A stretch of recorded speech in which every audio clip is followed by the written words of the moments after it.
Seated on the dais with me, head of CAPA India and my colleague in this industry, Mr. Kapil Kaul, members of this august audience comprising various industries within our ecosystem of civil aviation. Ladies and gentlemen, let me at the outset first thank Kapil for inviting me to this CAPA Summit. It could not be a more opportune time for us to assemble in what I believe is the most important aviation market in the decades to come in the world, which is India. We've all emerged from very, very turbulent times, a pandemic, the effects of which the world has not experienced for the last 100 years. For us, in our ecosystem, in the civil aviation industry, a black swan event, if you will, that none had contemplated for. An environment in which every aircraft was sitting on the ground, not a single passenger, and from that nadir, from that low, a sector that has assumed almost a V-shaped recovery.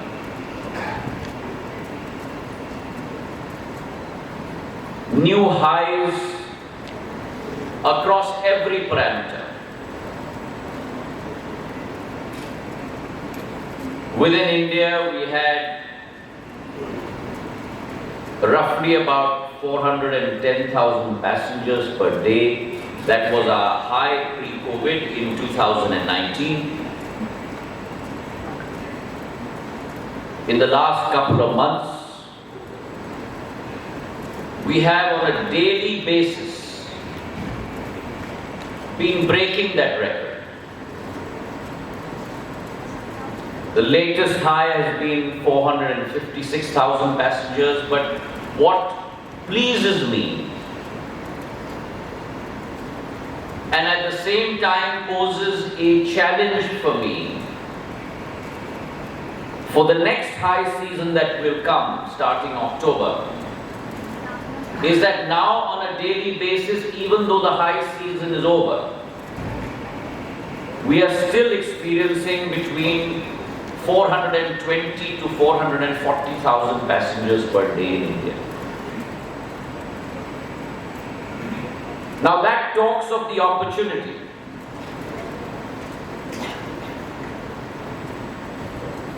And if we extrapolate backwards,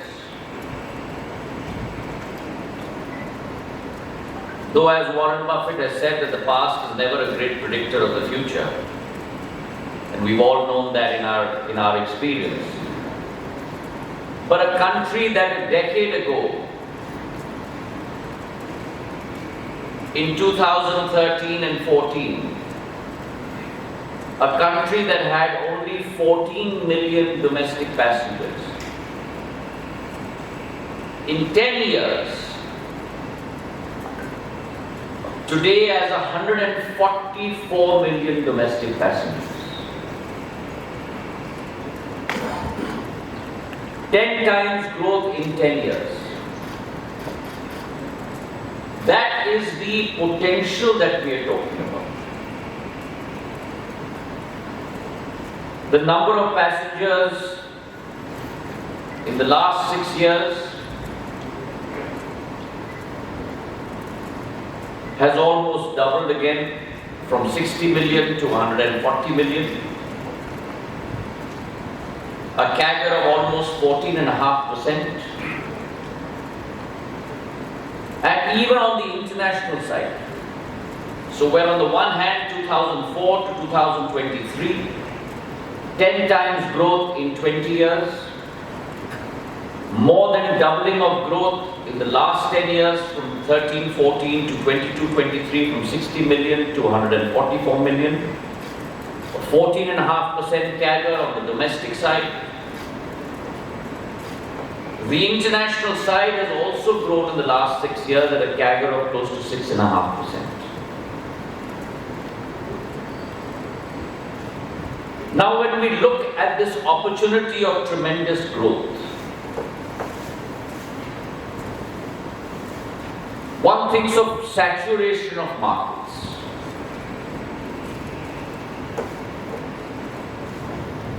Any product, any industry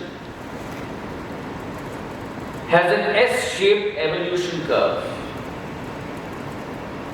The bottom part of the S is its infancy stage. The middle part of the S is its growth phase. And then the top part of the S, where growth flattens out again, is its maturity phase. India, I believe, is now at the inflection point between infancy and having just about entered its growth phase. At 144 million domestic passengers, and many of them like yourselves and I, who are repeat passengers, we're still talking about only a 4 to 5% penetration rate of our population of 1.3 billion. So look at the potential that we have going forward. Yes, we are the third largest domestic civil aviation market already in the world. But if you look at our international seat capacity, we are still ranked 18th position among the top 20 global markets. And therefore there's tremendous room to grow. And I believe that there are 4 factors that will unleash this growth potential within India. The first is our economic growth. Today we are the fastest growing country in the world. 8.5 years ago in 2013 and 14, we were the 11th largest economy in the world. In 8.5 years, we are now the 5th largest economy in the world. By 2030, by World Bank predictions, by the IMF's predictions,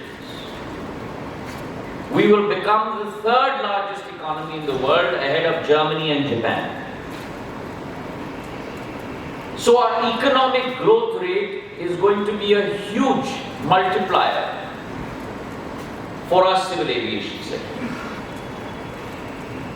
The second factor is our rapid urbanization. Today, only roughly close to about 34% of India is urbanized. By 2030, which is not very long ahead, in the next 6 to 7 years, almost 42% of India will be urbanized. Which means again access to airports, which means again access to aviation.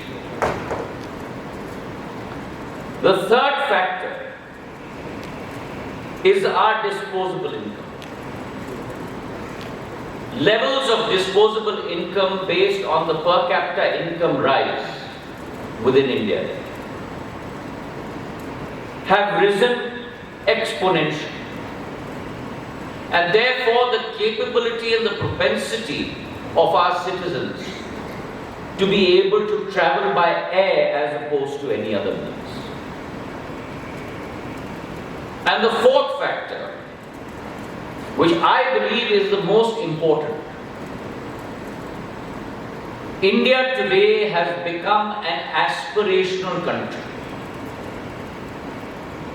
70% of our country's population is below the age of 35. We are talking about 900 million people, 3 times the size of the United States of America, twice the size of combined Europe. That is our youth dividend, our demography dividend, in addition to our democracy dividend. And therefore that will provide a huge fillip to the growth of civil aviation. Now we believe that with these 4 factors in place, we need to put in place a civil aviation infrastructure and capability that by 2047 will be able to support a $20 trillion economy within India. And with that thought in mind, the Prime Minister has concentrated, laid great emphasis on the development of infrastructure. And let me give you a vignette of that. In 70 years or 67 years of India's independence, we had built 74 airports. In the last 9 years, we have doubled that number, which stands at 148 airports, waterdromes and heliports today. That is the rapidity with which infrastructure is being built out. Our 6 metros today have a capacity of close to 192 million passenger throughput. In the next 4 years, those 6 metros will have a capacity of 420 million passengers throughput per year. Delhi Airport, by the end of this year, will grow from the current 70 million to 100 million passengers. Bigger than many international airports worldwide. That is the infrastructure story.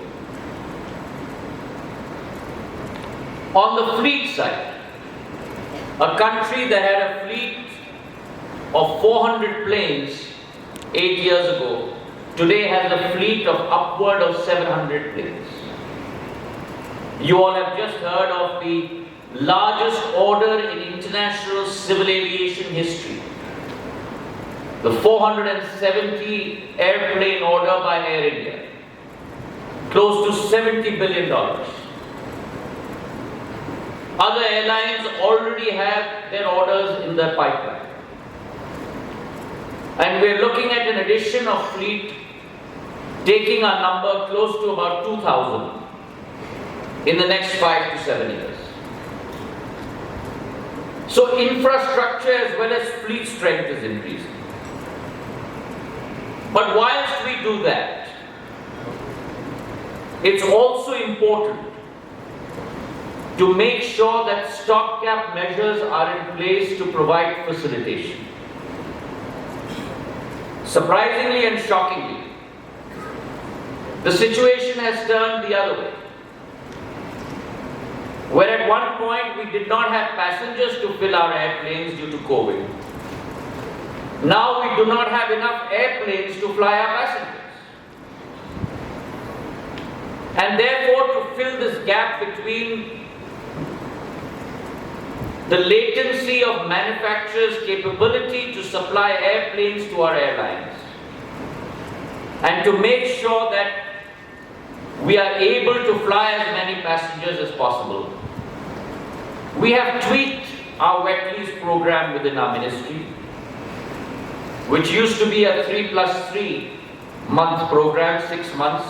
We've increased it to a 1-year program, 6+6, to enable airlines to get aircraft on wet lease and fly them domestically and internationally. Now, whilst we look at infrastructure, we are also looking at the practice of ease of doing business in India. I'm in the process today of stakeholder consultation to amend both the Aircraft Act of 1934 and the Aircraft Rules of 1937 to make sure that we have ease of doing business in India. Our regulatory authority, the Directorate General of Civil Aviation, we have taken almost 298 services online to make sure that there is no lines in offices and there is no human intervention, and things are done completely automatically. But at the same time, it's also important to increase the human resource potential within the country to be able to supply this exponentially growing aviation sector. Whether it's pilots, engineers, crew, and therefore, with that in mind, we have first taken the step of strengthening our institutional base. Whether it's the DGCA, whether it's Airports Authority of India, with our air traffic controllers, whether it's the Airport Regulatory Authority, ERA. I have worked with the Finance Minister, and within ERA we've increased our capacity by 10 personnel, within DGCA to augment their capacity for the oncoming growth in the sector. We have increased their personnel by almost about 400 people. With Airports Authority of India, we've increased our ATCOs from the current level of close to 2,900 to almost 3,600, and we'll be hiring another 500 ATCOs by August of this year, so that they can man both busy metro airports as well as remote airports that we are setting up in the hinterland of India. I also believe that we need to increase the ecosystem of civil aviation. And the ecosystem of civil aviation is not only about airports and airplanes. It's also about cargo. It's also about ground handling. It's also about FTOs. And we have completely redone our flying training organization policy. We've done away, completely abolished the royalty system, brought the land lease rates at airports, which are prime commercial locations. We brought those levels of rentals down. And India had close to about 35 FTOs. In the last 12 months, we've had 2 rounds of bidding for FTOs. We've ordered 9 FTOs in 5 airports, and in the second round, 6 FTOs in another 5 airports. And these 15 FTOs will be up by end of this year or Q1 of 2024, which means our capacity will go up from 35 currently to almost 50 FTOs in the country. The other area which is extremely important is to make sure that our MRO sector as well grows.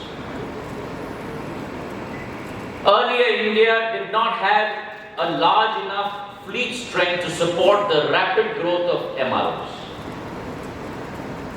Today we do. And therefore, within the ministry, we have relooked at the MRO policy. We have done away with the royalty system again, brought down land lease rates. GST on MROs has gone down from close to 18.5% to 5%. And that has resulted in a phenomenal growth of the MRO sector as well. From 113 MROs to almost 140 MROs, a 25% growth rate, as well as international MROs now looking seriously at India. Safran has committed to setting up a $150 million facility in India. Employment potential of 3,000 going to 5,000 eventually. But along with all these steps, it's also important to ensure the fiscal strength of our airlines. And India had a very, very high value-added tax on ATF. When I took over in July of 2021, we had 12 states in India that had a VAT on ATF between 1 to 4%. And we had 24 states in India and union territories, totaling 36, that had a VAT rate on ATF between 25 to 30%. Through persuasion, explaining the Laffer curve economic principle of lower tax rates and higher revenues, the advantages of greater civil aviation penetration resulting in greater economic growth. Because earlier the paradigm was different. Airports and airlines would only be set up in cities where there was an economic growth engine. Today that paradigm has turned on its head. Only in cities that have airports and airline connections does the wheel of economic growth turn at a faster pace. And therefore I am glad to report to you and through you thank the heads of close to 19 state governments